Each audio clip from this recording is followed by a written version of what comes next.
আল্লাহর রাসূল সাল্লাল্লাহু আলাইহি ওয়াসাল্লাম বলেন,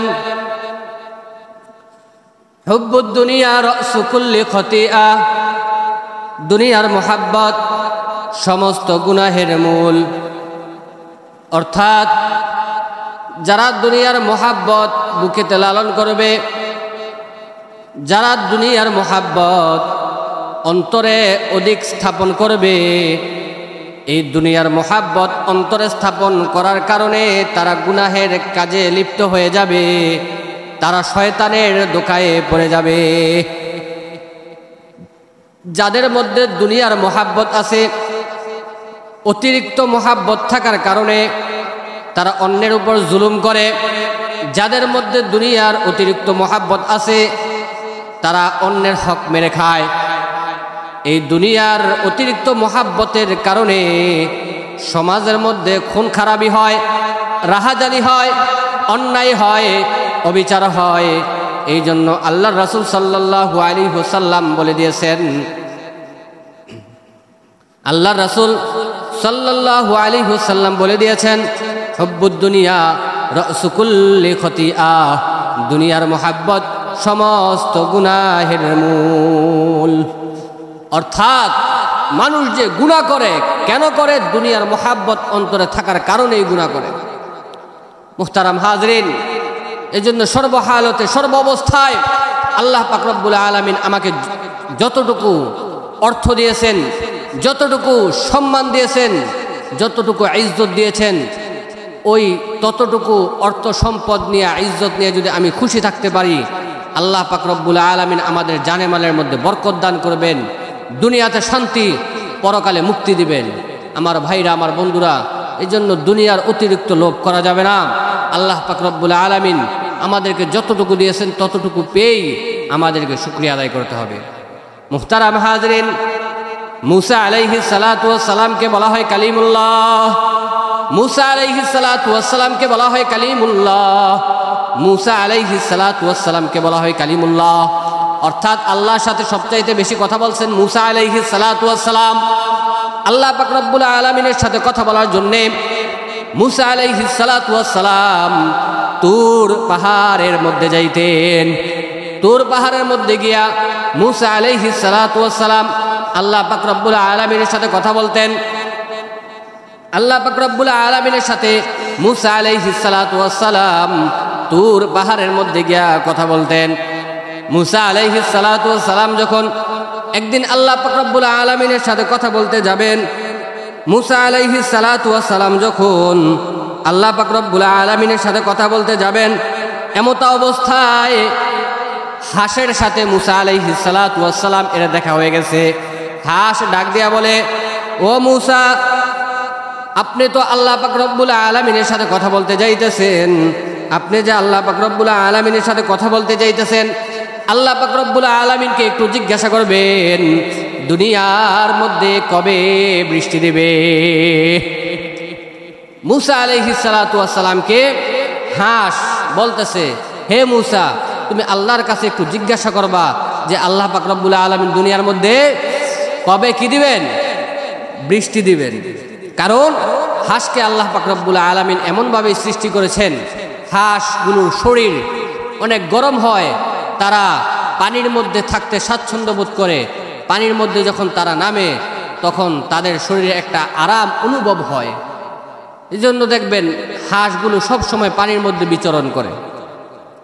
মুহতারাম হাজরিন, এবার যখন মুসা আলাইহিস সালাতু ওয়াস সালাম আল্লাহ পাক রব্বুল আলামিনের সাথে কথা বলতে যাইতেছে, এমত অবস্থায় হাঁস তো জানতে চাইছে দুনিয়ার মধ্যে কবে বৃষ্টি হবে। মুসা আলাইহিস সালাতু ওয়াস সালাম বললেন, ঠিক আছে, আমি আল্লাহ পাক রব্বুল আলামিনের পক্ষ থেকে, আমি আল্লাহ পাক রব্বুল আলামিনের কাছ থেকে এই সংবাদ জেনে আমি তোমাদেরকে জানাইয়া দিব। এবার যখন মুসা আলাইহিস সালাতু ওয়াস সালাম আল্লাহ পাক রব্বুল আলামিনের সাথে কথা বলতে যাবেন, আল্লাহ পাক রব্বুল আলামিনের সাথে যখন কথা বলতেছে, কথা বলার এক পর্যায়ে আল্লাহ পাক রব্বুল আলামিনকে মুসা আলাইহিস সালাতু ওয়াস সালাম প্রশ্ন করে, ও আল্লাহ, ও আল্লাহ, ও আল্লাহ, আপনার হাঁস জানতে চাইছে দুনিয়ার মধ্যে কবে বৃষ্টি হবে, দুনিয়ার মধ্যে কবে বৃষ্টি হবে আপনার বান্দা হাঁস কি করতে জানতে চেয়েছে। এবার আল্লাহ পাক রব্বুল আলামিন মূসা আলাইহিস সালাতু ওয়াস সালামকে জানাইয়া দেয়, ও মূসা তুমি হাঁসকে জানাইয়া দাও বৃষ্টি হবে কিন্তু একটু দেরি হবে। আমি আল্লাহ পাক রব্বুল আলামিন বৃষ্টি দিব কিন্তু একটু দেরি করে বৃষ্টি দিব। এবার মূসা আলাইহিস সালাতু ওয়াস সালাম যখন আল্লাহ পাক রব্বুল আলামিনের সাথে কথা বলে ফিরতেছে, এমত অবস্থায় হাঁসের সাথে মূসা আলাইহিস সালাতু ওয়াস সালাম এর দেখা হয়ে গেছে। হাঁস এবার মূসা আলাইহিস সালাতু ওয়াস সালামকে প্রশ্ন করে, ও মূসা, ও মূসা, আমরা তো তোমার কাছে একটা আবদার করেছিলাম, আল্লাহ পাক রব্বুল আলামিনের কাছে তুমি জিজ্ঞাসা করছো কিনা? এবার মূসা আলাইহিস সালাতু ওয়াস সালাম ডাক দিয়া বলে, ও হাঁস, আমি তো আল্লাহ পাক রব্বুল আলামিনের কাছে জিজ্ঞাসা করছি। আল্লাহ পাক রব্বুল আলামিন তোমাদেরকে সুসংবাদ দিছে। কি সুসংবাদ? আল্লাহ পাক রব্বুল আলামিন বলছেন তোমাদেরকে বৃষ্টি দিবে কিন্তু একটু দেরি হবে।